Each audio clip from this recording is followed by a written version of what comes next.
तोहसे पहले केहू दिल में हमारा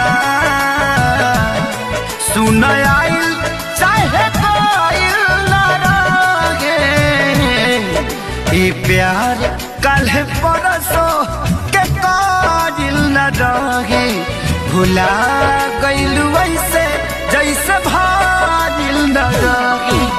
ई प्यार कल परसों के काजिल न रहे। भुला गइल वैसे जैसे भाजिल न रहे।